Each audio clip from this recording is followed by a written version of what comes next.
Тақияның выкройкасын салу. Самый обычный тақия. Биіктігі 6, төбесінің биіктігі 4 см. Мен қызыма салдым. Қызымның басы 50 см, окружность головы.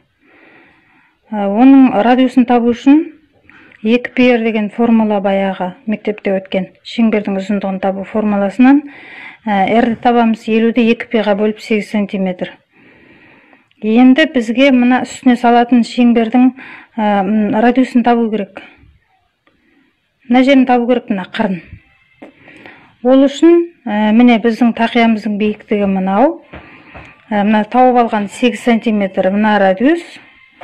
Енді бізге мынаны табу керек.